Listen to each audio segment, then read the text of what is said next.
esto le falta un tornillo, que venga un mecánico. ¿Para qué, don Carlos? A ver si te puede arreglar.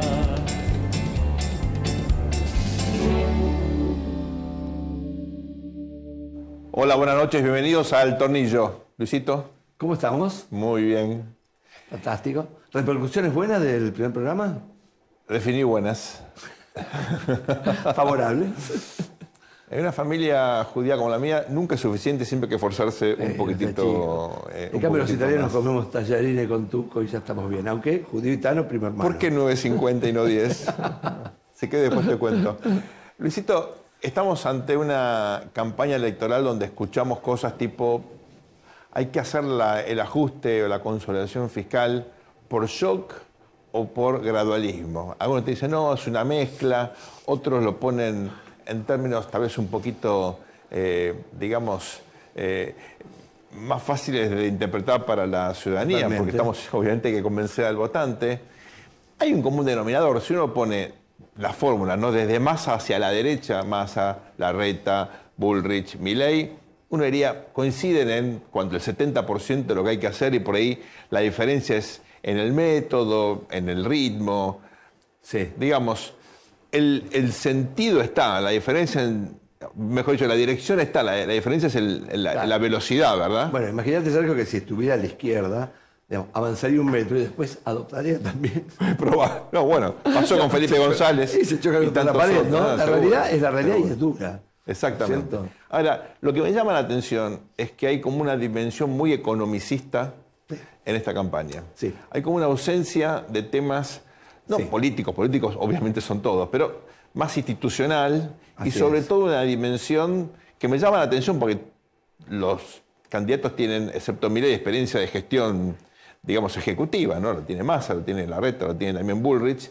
Y es la cuestión del Estado. Fíjate Totalmente. Que no hay una preocupación, por lo menos no hay una narrativa de lo que va a significar, yo no digo reformar, sino reinventar el Estado, ¿no? Totalmente. En el programa pasado tuvimos ahí este debate con Juan Manuel Valmedina. Él decía, bueno, el Estado algunas cosas hace bien. Supongamos que sí, hay cosas que hace bien, pero uno toma los bienes públicos esenciales, ¿no? El Estado pasó a ser mala palabra, ¿no? Digo, claro. Porque el Estado es ineficiencia, el Estado son impuestos. Ahora, si vos tenés que clavar un clavo y no tenés el martillo, no sé con qué lo vas a clavar. Bueno, lógico. El Estado es la herramienta que te permite hacer cosas.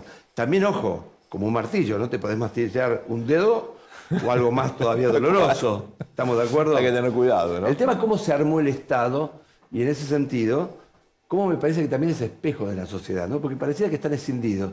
Pero hoy tenemos un Estado, Sergio, que casi desde siempre hay un conflicto y el Estado es el cheque.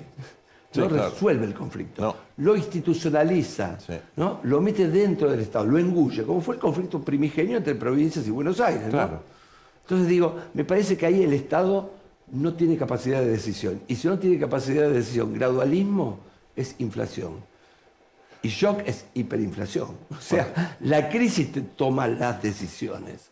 Así que me parece que puede ser un argumento de campaña, pero si no están mirando cómo reconstruir el Estado, la verdad, vamos a estar girando en círculos. Fíjate, los bienes públicos esenciales, Luisito, la seguridad, tanto la seguridad interna como la capacidad de defensa nacional. Bueno, obviamente en ambas dimensiones tenemos un problema muy, muy serio. Enorme, aunque tengamos capacidades en la dimensión de seguridad interna, pero a veces te juega al revés, es un estado inverso. Bueno, en vez de dar bienes públicos, te da males públicos. Claro, tenés el problema del narcotráfico, por ejemplo, o las redes de crimen organizado en general, que están avanzando sin que haya una respuesta proporcional, efectiva. A veces son socios. Bueno, ciertas partes del Estado, no es el Estado ausente, Estado presente, pero a favor de los malos. Seguridad, no. Tenés una cuestión muy importante en materia de justicia, que es otro bien público esencial. Absoluto. Sumale, educación, salud. Dijimos, la salud funciona, digamos, mejor. Vocacionalmente. Vocacionalmente, por el esfuerzo de los médicos y enfermeros y todo el personal. Pero falta una planificación, criterios lógicos. Sí. Medio ambiente. Medio ambiente. También tenés un problema del Estado federal, ¿no? Que por supuesto, de alguna manera te fragmenta. Bueno, tendría que haber entes federales que funcionen, no solamente que sean un momento de encuentro y de bermucito. Finalmente, infraestructura física básica. Entonces tenés un Estado enorme que tiene deficiencias espectaculares y eso no está en el debate de campaña. Sin embargo, mira esta foto, Luis.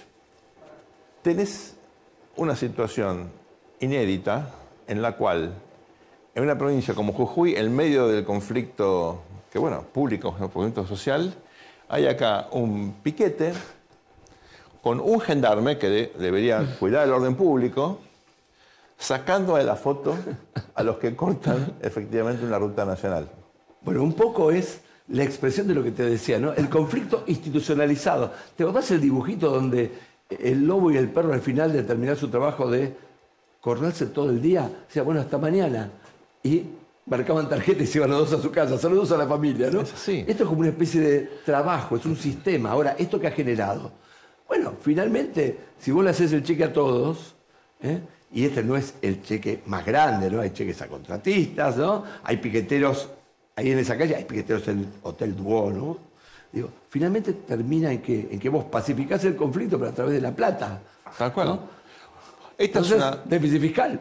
Esta es una especie de síntesis de lo que es en la práctica. Bueno, acá lo vemos, ¿no? La policía corta el tránsito y el de los piqueteros es una especie de desfile de Giordano. No podemos decir que eso sea conflicto social. Cuando hay conflicto social hay otro tipo de violencia, ¿no? Acá se pasea y se cobra en ventanilla. Luisito, vos y yo vamos a la cancha y vemos muchas veces a las barras bravas que llegan con motos de la policía que los van protegiendo. Realmente.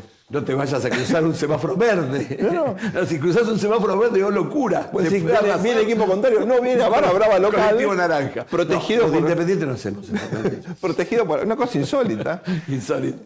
Y yo te diría, claro, uno dice, pobre discépolo, uno exagera muchas veces porque el tango cambalache uno lo podía aplicar todos los días a Argentina y tal vez al mundo, sí. Pero pocas cosas creo yo resumen mejor. Esto ¿no? Discépolo, la Biblia, bueno, me quedé corto. La Biblia con el calefón. A no ser que es una mascarita el gendarme y es uno de ellos, pero bueno. Yo me imaginaba, pobre gendarme, ¿no? Pobre hombre que le dan la responsabilidad de sacar esa foto y bueno, pasó indudablemente a la inmortalidad. Acá hay algo muy importante y es que redefinir las bases, los fundamentos de un aparato estatal, lo vamos a discutir hoy. Déjame vender el programa con Emiliano Jacobiti, que es nuestro invitado especial. Es un constructor de instituciones, en un punto, ¿no? La UBA ha sido un gran realizador y también el cambio en el radicalismo, ¿no? Bueno, hay que cambiar el radicalismo. Él da clase de impuestos. Y vamos a preguntarle, ¿no? Porque muchas veces incluso uno sabe, ¿a qué te enseña? Vas a la facultad, sos contador.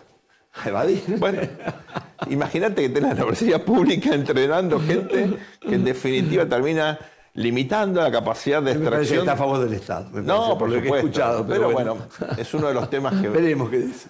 En estas contradicciones tan ilógicas que vemos a día a día en la Argentina, como la de esta foto, evidentemente es interesante comprender que no es la única, tal vez ni siquiera sea la más importante, porque muchas veces es el propio Estado el que genera los instrumentos de su propia debilidad. La Argentina es paradójica desde el mismo nombre. Argentina y no producimos plata. Luisito, arrancamos el tornillo en esta segunda edición. Segunda edición. Emiliano se recibió de contador en la UBA, Luis. Es vicerrector de la Universidad de Buenos Aires. Y diputado nacional por la Unión Cívica Radical. Ajá. Inició su carrera política en Franja Morada y fue presidente de la FUBA, el centro de estudiantes más grande de América Latina. También fue presidente de la Federación Universitaria Argentina, la FUBA. La FUBA es uno de los dirigentes políticos más importantes de Evolución, que es la línea interna radical que lleva a Martín Lustó como candidato a jefe de gobierno de la benemérita ciudad de Buenos Aires. Tomá mate. Bienvenido al Tornillo, ya con gusto tenerte con nosotros. Gracias por la invitación. Un placer. El tornillo, mira. ¿Es así? Para algo material, dice, todo es humo y el tornillo es fierrito, ¿no? Fierrito. Jaco, estamos en un contexto ya electoral, hasta hace poco era preelectoral, pero ya estamos en la recta final. Mirando el país, mirando el distrito, ¿ves a la oposición lista para una alternancia? ¿Ves a Juntos por el Cambio, que es tu fuerza, preparada para, en esta oportunidad, satisfacer la demanda de la ciudadanía de llevar adelante un proceso de transformación en el país? Sí, creo que sí, porque Juntos por el Cambio El primer desafío que tuvo, como cualquier coalición política, el primer desafío grande es, una vez que pierde el poder o que se va del poder, mantenerse unido. Juntos por el Cambio, con nuestras diferencias, con nuestros matices, a veces más picantes, a veces menos picantes, entendió que nos teníamos que mantener juntos para volver a darle a la sociedad la posibilidad de tener alternancia por si el que gobernaba mal. Y eso pasó. Ahora nos toca una etapa en la cual muchos creemos que hace falta y que hacía falta ampliar Juntos por el Cambio todo lo posible para poder tener más posibilidades de gobernar con éxito. Ampliar a los que piensan parecido a uno, ¿no? Y eso nos trajo, por ejemplo, triunfos como el de San Luis. Ahora, Emiliano, esto empezó antes, ¿no? Hubo una transformación en el radicalismo y vos fuiste uno de los protagonistas en la transformación que empezó en el radicalismo capitalino, como dicen, como le decía Kirchner. ¿Cuál fue esa transformación? Yo creo que el instinto de supervivencia. Me parece que, porque creo que el radicalismo estaba, por ejemplo, en la ciudad había perdido toda su representación, tanto a nivel legislativo como en el ejecutivo, y empezamos a decidir abrir el partido. Nos chocamos con las PASO de frente, que eran una excelente herramienta para dejar de elegir los dirigentes en base a lo que los que están adentro del partido creen que es lo mejor para la gente, sino al revés, lo que la gente cree que quiénes son los mejores que están adentro de la oferta electoral que ese partido da. Eso nos permitió tener amplitud y renovación, ¿no? Primero fue Martín, después fue Débora, después Dolores, después Manuela, Carla Carrizo, ¿no? Y asumimos una regla que era incorporar personas en cada elección. Que en todas las elecciones, así como tenías que tener un cupo femenino, tenías que tener un cupo para los que nunca habían competido por el cargo al cual estaban aspirando. Y después eso se reprodujo en varias provincias y en algunos casos con dirigentes que venían del radicalismo, como el caso de Rodrigo Loredo. Pero Rodrigo Loredo hoy, todos lo vemos como el emergente del radicalismo en Córdoba, pero hace un año y medio le habían bajado la lista y no podía competir. Tuvo que ir a la justicia para que lo dejen competir. Lo mismo pasa en Santa Fe con Maxi Puyaro y Carolina Lozada. Pasó en La Pampa con Martín Berongaray, pasa con Martín Tetaz en la provincia de Buenos Aires, con Facundo Manes. A ver, con tanto personas que se incorporaron desde la sociedad civil y no participaban en política, como algunos que esta herramienta les permitió dar el salto que antes una mega estructura no te permitía. Y hoy creo que a pesar de ser el partido que más años tiene de la coalición, es el partido más joven. Es el partido que aporta más caras nuevas. Si vos te pones a pensar en la coalición de Juntos por el Cambio de hoy, el que aporta las caras nuevas es el radicalismo. El PRO tiene que andar poniendo de un distrito al otro y el otro al otro para ver cómo hacer para generar candidatos. Hasta esta instancia el radicalismo era una fuerza con presencia en todo el territorio nacional que tenía una característica y era la ausencia de candidatos nacionales competitivos como para pelear una presidencia. Por eso en su momento 2007 apoyó a Lavagna, por eso en el 2015 apoyó a Macri. Todo parecía indicar, Jaco, que en esta elección iba a haber un candidato a presidente del radicalismo. Finalmente eso no ocurrió. ¿Por qué? Porque no llegaste a tener un candidato lo suficientemente competitivo. A ver, vos en el 2015 dijiste apoyaste a Macri, pero en realidad hubo un candidato, perdió el paso. Claro. Cuando vos no tenés un candidato lo suficientemente competitivo, tenés la opción de hacer fórmulas cruzadas. Pero y eso con Macri no estuvo en la coalición al principio. Y ahora con Rodríguez. A nosotros. ¿Por qué? Bueno, porque en el 2018, a fin de 2018, claro, logramos constituir reglas para un frente político. ¿No? Yo creo que el gran problema de Cambiemos en el gobierno del 2015 fue que en el 2017, en vez de buscar ampliarse, buscó cerrarse. No pudo competir Lustó, no pudo competir Manes. Digamos, no buscaste, solamente buscó ampliarse a último momento con la soga al cuello lo único que consiguió fue Pichetto y eso no era suficiente. Entonces nosotros insistíamos mucho en el método, que independientemente de qué partido tenga más poder en ese momento de la coalición, ninguno podía aceptar no competir. Una vez que consolidamos esa regla, hicimos un frente político en la ciudad, fue el frente político más amplio de la historia de la ciudad, que ganó por primera vez en primera vuelta. Porque Macri nunca pudo ganar en primera vuelta en la ciudad.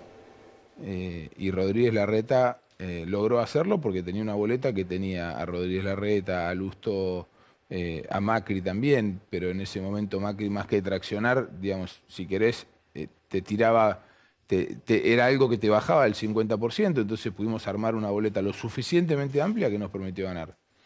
Y yo creo que el desafío de hoy de las coaliciones es armar coaliciones con capacidad de gobernar, no con capacidad de ganar. Bueno, ahí hay un punto, Jacob. Mirate las preguntas porque estás devolviendo todo como un frontón. No, bueno. Ahí tenés un problema serio porque hasta ahora las coaliciones electorales, y esto es una crítica al propio radicalismo, a la experiencia de Cambiemos Uno, digamos, las coaliciones electorales no funcionan bien como coaliciones de gobierno. Tienen dificultades para reinventarse, adaptarse. Ha pasado con la Alianza, ha pasado con el radicalismo acá y Cristina y Cobos, esa coalición duró hasta la 125.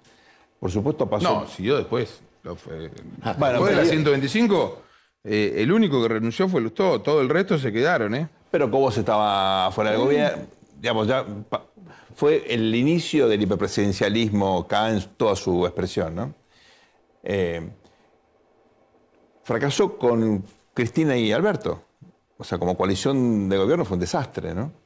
Entonces, hoy tenés el desafío de, una vez si llegás al poder, solucionar eso ¿de qué modo? ¿Cómo hacés para compartir el poder con la estructura presidencialista que tiene la Argentina? Yo creo que el problema no son las coaliciones ni los métodos, sino las personas que lo llevan adelante.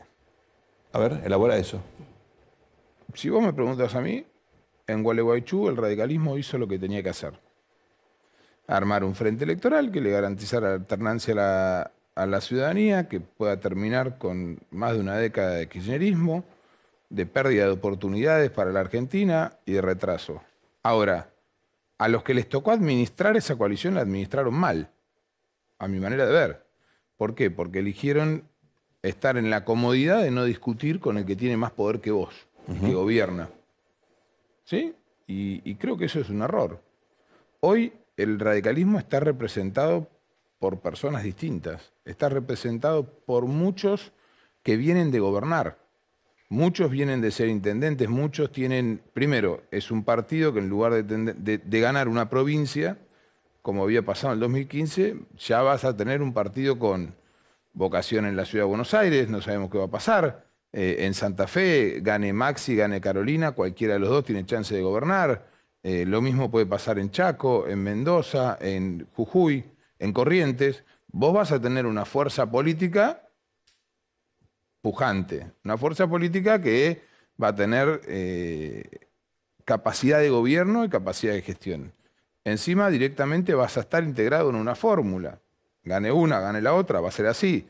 Por lo tanto, creo que si el radicalismo lo conducen quienes están dispuestos a estar incómodos con tal de llevar adelante lo que piensan, bueno, es un radicalismo con el cual vale la pena gobernar. Yo creo que Macri apostó a tener un radicalismo sumiso porque pensaba que no lo iba a necesitar y cuando lo necesitó ese radicalismo no tuvo nada para aportarle.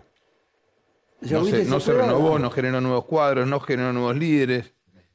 ¿Se puede hablar de una coalición de gobierno o un gobierno de coalición en la ciudad entre Rodríguez Larreta y Evolución?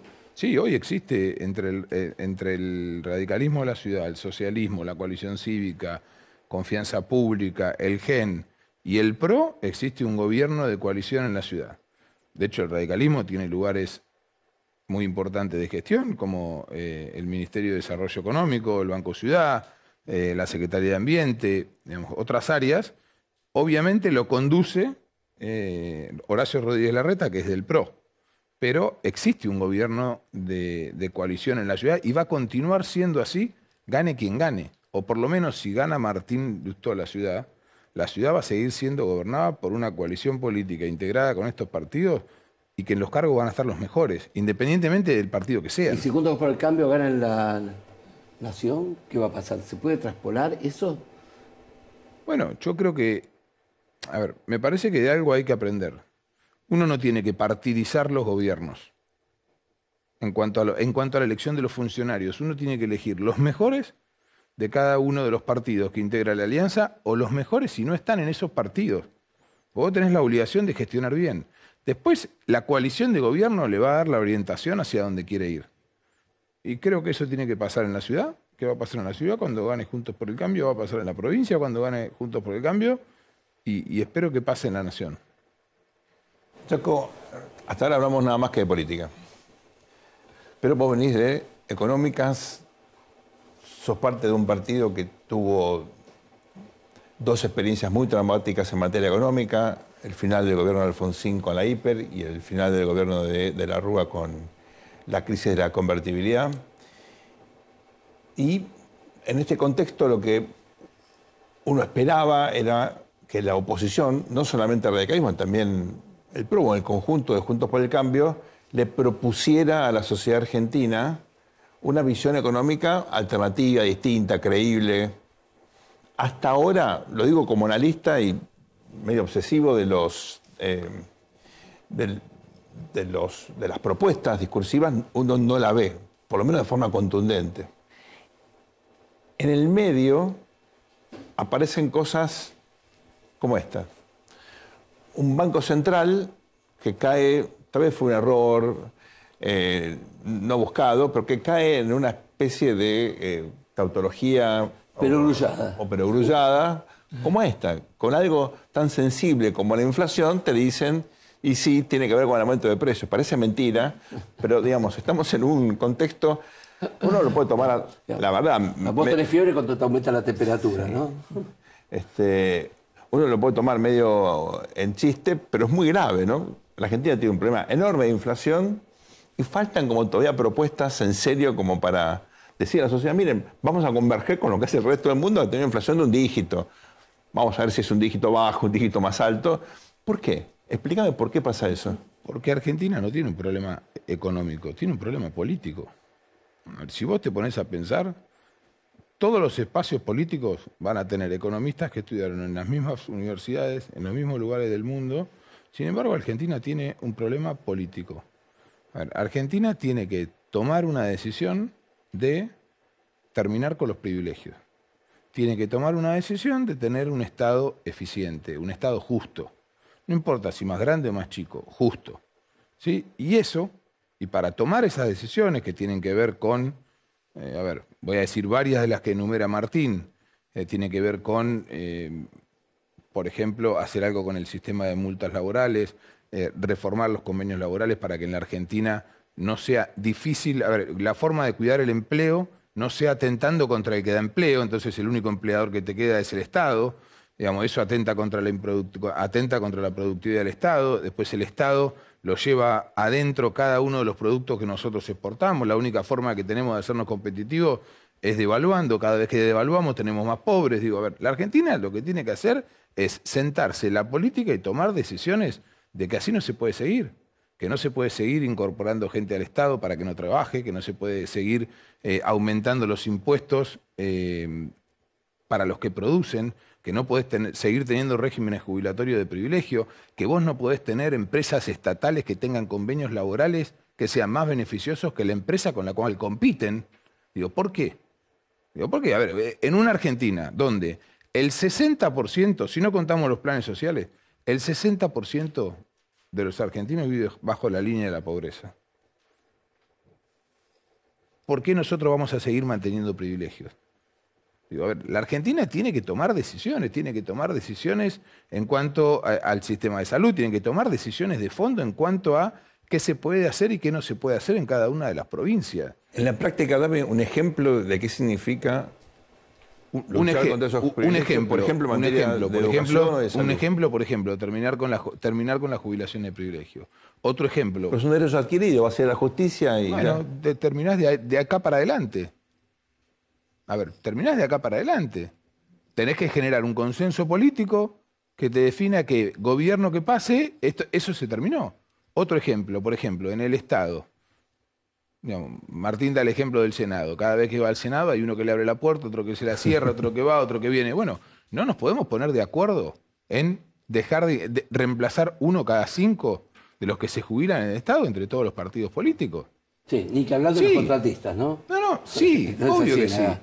No nos, a ver, hay cuestiones básicas que uno se tiene, no nos podemos poner de acuerdo en que el sistema de multas laborales tiene que cambiar. Mira, hace poco a la Facultad de Económicas, ahora seguramente va a salir y va a ser polémico,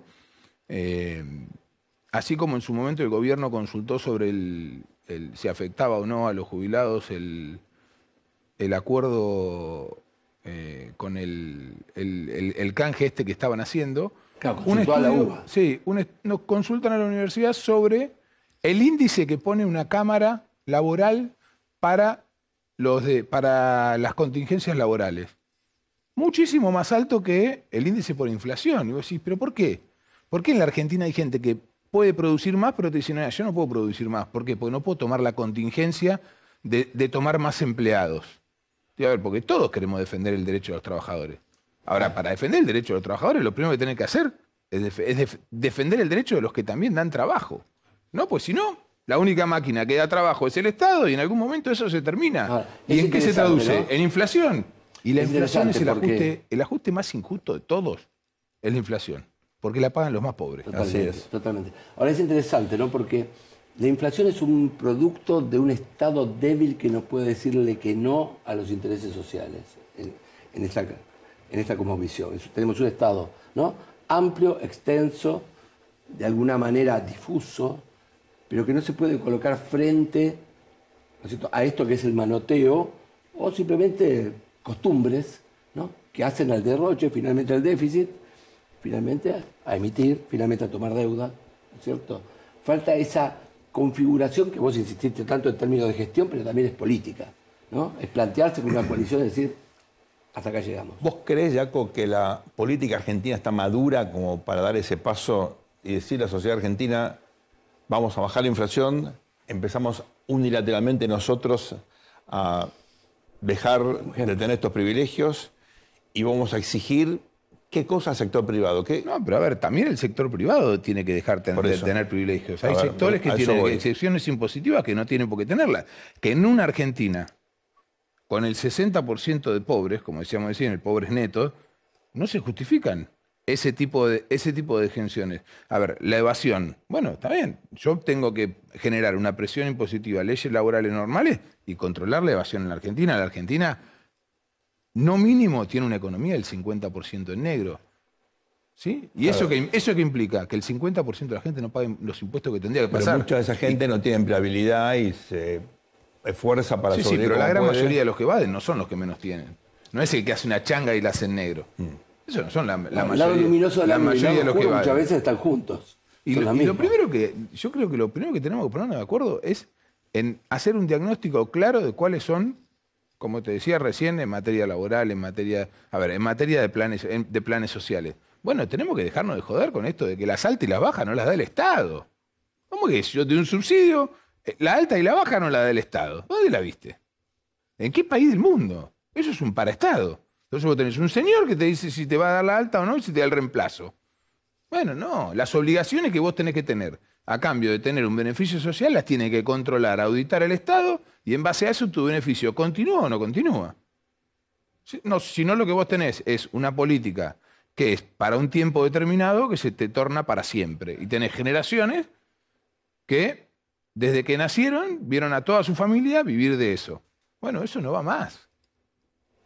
Te cambio el ángulo de la charla porque quiero aprovechar tu experiencia como gestor de la educación.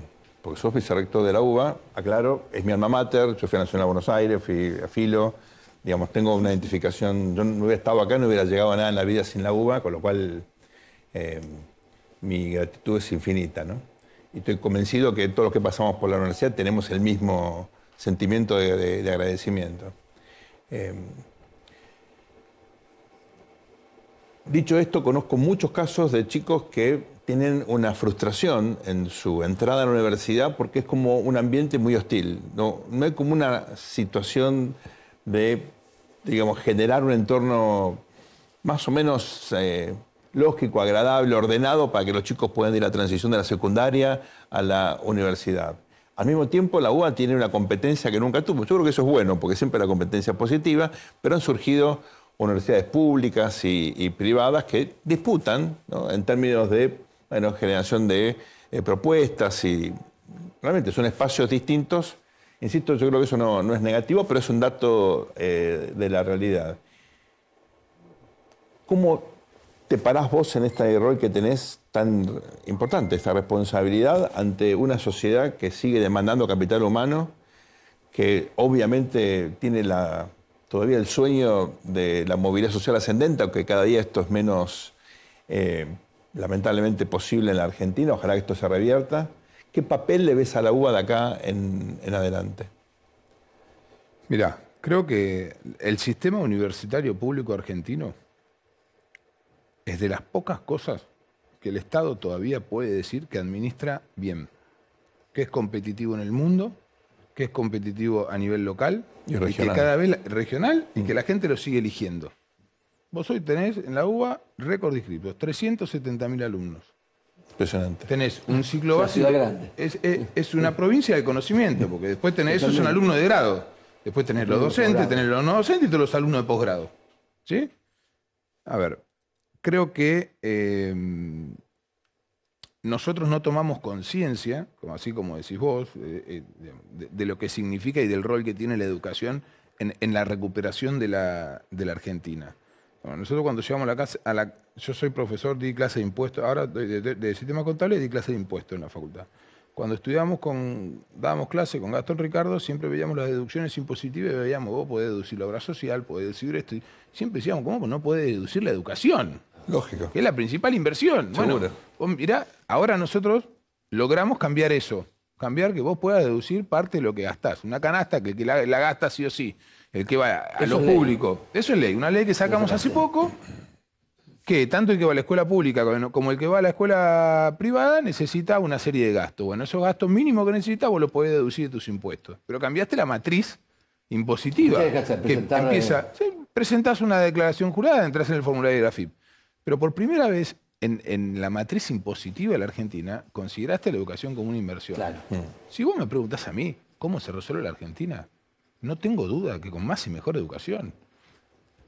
No digo que vos vas a resolver los problemas de hoy. Hoy no resolvés el delito de hoy con educación. No, con seguridad, con policía, con prevención, digamos, no, con justicia. Ahora, los problemas que a mediano plazo los vamos a resolver de esa manera. Y el sistema público de universidades tiene una responsabilidad gigantesca. Y yo digo, ¿cuántas son los servicios que brinda el Estado que alguien que puede pagar un servicio privado elige el público? Bueno, eso pasa. Si vos hoy te pones a fijar y haces una encuesta, ¿cuáles son las instituciones que tienen mayor legitimidad? El sistema de universidades públicas va a estar seguramente entre las 2 o 3 primeras. ¿Es un ambiente hostil? Por supuesto que es un ambiente hostil. Tratamos de hacer lo posible para que sea lo menos hostil posible en el ciclo básico común. El ciclo básico común es, por un lado, un lugar donde vos tratás de equiparar un poco la diferencia de mundo entre la escuela secundaria y la universidad, y por otro lado, ayudás a que el que no tuvo una buena escuela secundaria, lamentablemente la diferencia que existe entre las escuelas secundarias en la Argentina es gigantesca, y en eso, en todos los distritos venimos retrocediendo a como esos distritos eran en el pasado. Bueno, tenemos una herramienta que permite generar cierta nivelación. Que el que no lo necesita puede hacerlo libre, lo puede hacer en quinto año, lo puede hacer en quinto año por internet. Pero vos tenés que certificar que tenés unos conocimientos básicos. Si no, la otra que te queda es tomar un examen de ingreso donde seguramente el que no tuvo la suerte de tener una buena o de nacer en una familia que le pueda dar una buena educación y no consiguió vacante en una de las mejores escuelas del Estado, va a tener más problemas. Bueno, yo creo que por ahí viene la salida de la Argentina. Y no solamente en cuanto a la formación profesional, a la ciencia, a la técnica, a la investigación. Si vos te pones a ver, son pocas las instituciones, mira, que te guste o no te guste, tienen legitimidad. ¿Por qué Massa cuando hace un informe y quiere salir de un problema, se lo tira a la uva. ¿Por qué cuando un juez quiere hacer una pericia y no tiene claro, se la tira a la uva? ¿Por qué? Porque en el fondo todos saben que es un certificado de calidad. Y tenemos que cuidarlo. Por supuesto, los primeros que lo tenemos que cuidar somos los que tenemos un rol en la gestión y la administración de esa universidad para hacerla eficiente.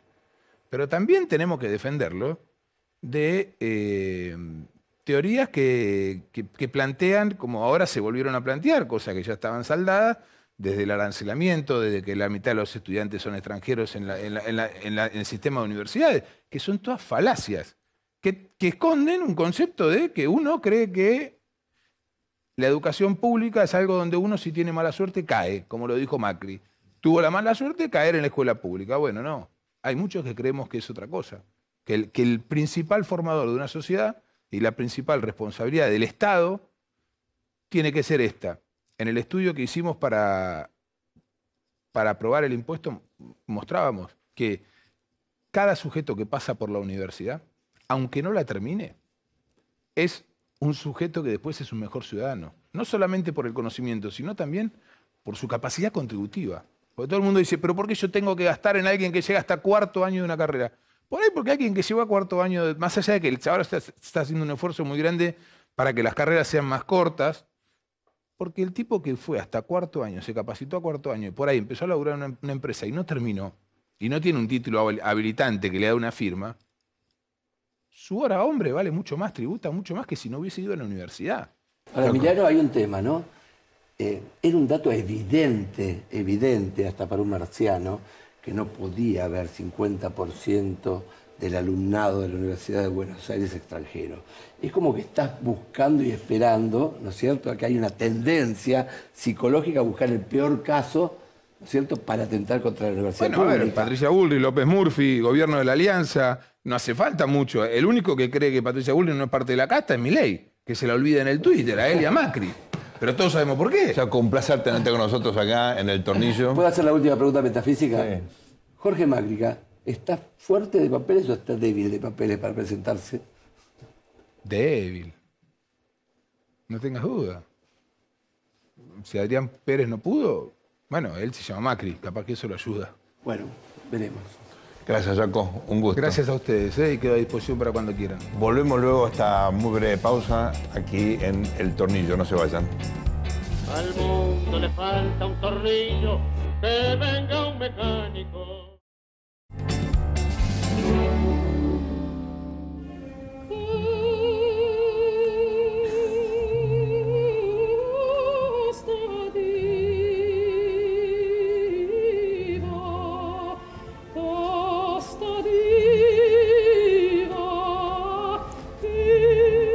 Esta es María Calas, Luisito,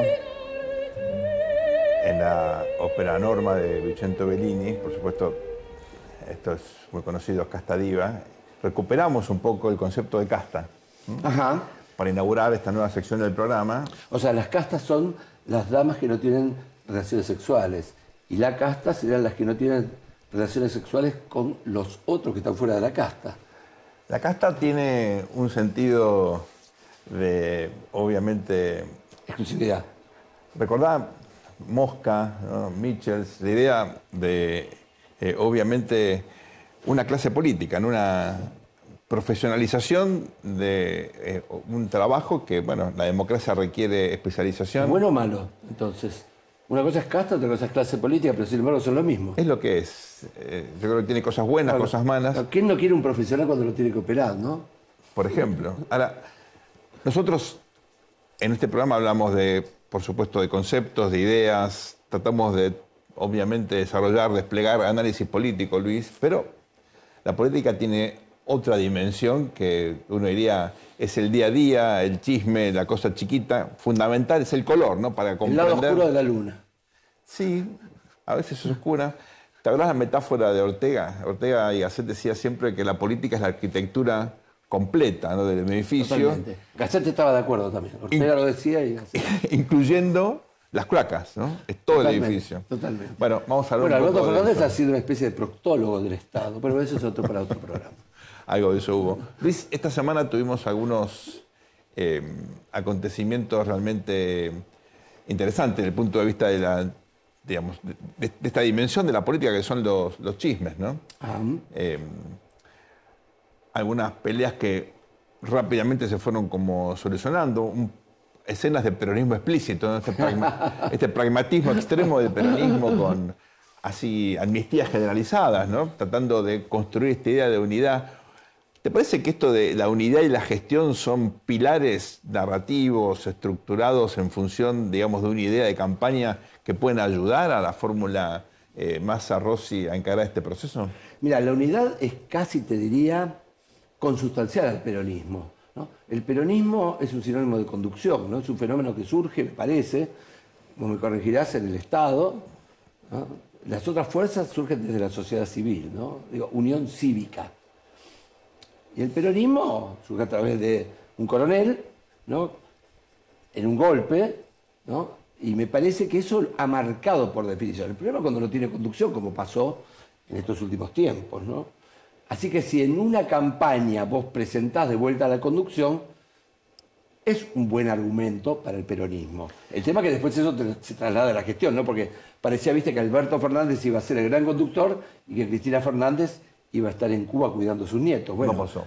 Caballo de Troya transparente, estaba Cristina Fernández ahí, ¿no? Claro. ¿Sabes que uno de los protagonistas de las fórmulas originales de Unión por la Patria, que quedó obviamente desplazado de todo este proceso, bueno, fue interrogado por un amigo de toda la vida y le preguntó, ¿y cómo estás con todo este lío?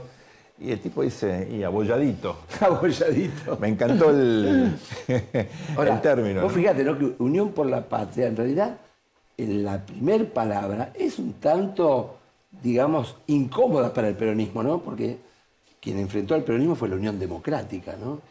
Hay palabras y palabras. Curioso, políticas, ¿no? Pero bueno, lo de patriótica también tiene connotaciones complejas, ¿no? Bueno, ¿de dónde hablemos? Recordemos la vieja Liga Patriótica, para los que tienen buena memoria, la Liga Patriótica lamentablemente fue una organización que participó en ese hecho dramático, horrendo, en la Argentina, la famosa Semana Trágica, en 1919, cuando... la represión absoluta. Sí, fue el primer pogrom en la historia de nuestro país. Así es. Ya con el gobierno de Hipólito Yrigoyen, ¿no? Curiosamente, eso ocurrió en democracia como ocurrían tantas democracias en Europa en esa época también. Cumpla, ¿no? con su deber, le dijo Varela, pero bueno, parece que Varela se sobreesquiró con el deber. Un poquito. El último chisme que me llamó bastante la atención, información calificada es el chisme. Información calificada de la política, Luis, en el contexto de todos esos idas y vueltas que hay en primarias. Lo vimos obviamente a nivel nacional en Juntos por el Cambio, lo vimos en Santa Fe, lo vimos o lo estamos viendo en la provincia de Buenos Aires, que es justamente algo que me comentaba un intendente del oficialismo, ¿no? El ex Frente de Todos, de Unión por la Patria ahora, que en su distrito no pudieron llegar a un acuerdo, que estuvieron obligados a generar esta interna. Y me decía que es una situación donde el cuestionamiento es generalizado, donde no hay liderazgos estructurados. Y me decía, curiosamente, en el distrito donde Cristina más apuesta, donde supuestamente el kirchnerismo busca refugiarse, en el caso, obviamente, que las elecciones... El búnker. Bueno, aún allí, en el corazón del Gran Buenos Aires, hay disputas muy serias por el liderazgo, con resultados todavía que están por definirse. La incertidumbre, creo yo, es lo que define hoy el clima político en estos distritos, Luisito. Vos viste que los mejores lectores de encuestas son los intendentes, ¿no? Porque tienen esa capacidad para bascular, para armar diferentes listas, incorporar gente que va con otros candidatos que no son los de su partido. Las elecciones pasadas, legislativas, fueron muy interesantes en ese sentido, porque en la provincia de Buenos Aires el Frente de Todos pierde, y pierde por gran cantidad de votos, pero eso no se traslada a Juntos por el Cambio. Juntos por el Cambio inclusive sacó menos que la otra elección, pero sin embargo ganó. ¿Dónde se fueron esos votos? Bueno, cuando uno mira, nosotros tenemos ahí unos instrumentos en la computadora que tocamos unos botones y salen correlaciones, ¿no? ¿En qué sentido? Una cosa viene emparentada de la otra. Y bueno, yo puse la licuadora y ¿qué salió? una gran correlación entre ese voto que o no fue, o votó a pequeños partidos de 1,5, etiquetas de los partidos de intendentes, claro, ¿no es cierto?, dispersando ese voto peronista. O sea, el peronismo pierde cuando se fragmenta, como con Massa, ¿no?, que se divide en dos, o bien cuando se dispersa. ¿Qué pasará en estas elecciones, no? Vamos a ver. Me gustaría terminar este espacio de Casta Diva hablando de la dinámica tan interesante en la cumbre de Iguazú. Ajá. Vos sabés que fue una cumbre clave porque ahora viene la cumbre bilateral entre la Unión Europea y América Latina. Se reactivará. Bueno, sí. Con Massa. Y está la idea, de este acuerdo de libre comercio o algún tipo de acuerdo entre la Unión Europea y Mercosur, ¿no? Claro. La verdad que sería obvio, ¿no? El mundo necesita, demanda commodities nuestras, hay la posibilidad de intercambio.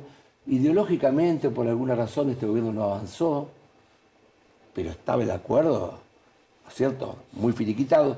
Francia tuvo el problema, ¿no es cierto?, de que si jugaba fuerte, ahí los ecologistas iban a decir, pero está Brasil, el Amazonas, ¿no? Y ahora está más o menos acomodándose los melones.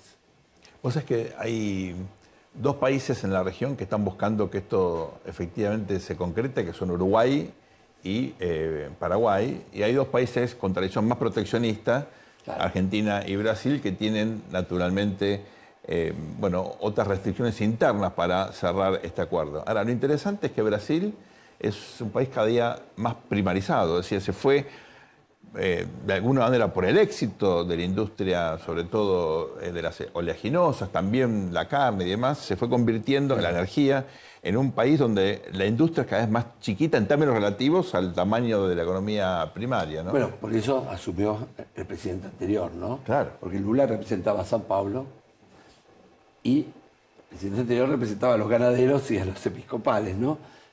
Habría como dos centros de dirigencia en Brasil muy interesantes, porque nosotros no tenemos ninguno, pero digo, me parece que el acuerdo en el que se avanzó anteriormente, Mercosur Comunidad Europea, es un acuerdo finamente escrito y que tiene de alguna manera, ¿no es cierto?, salvaguardas y también prevenciones para proteger.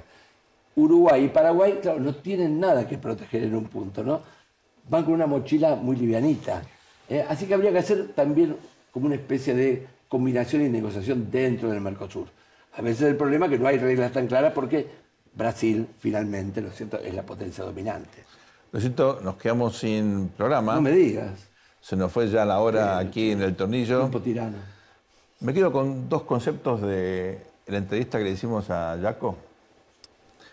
Uno tiene que ver con la política, otro con la universidad. El de la política me pareció interesantísimo esta idea de que él ve un radicalismo con vocación y con pretensión de protagonizar y cree que... Y por eso lo abrió.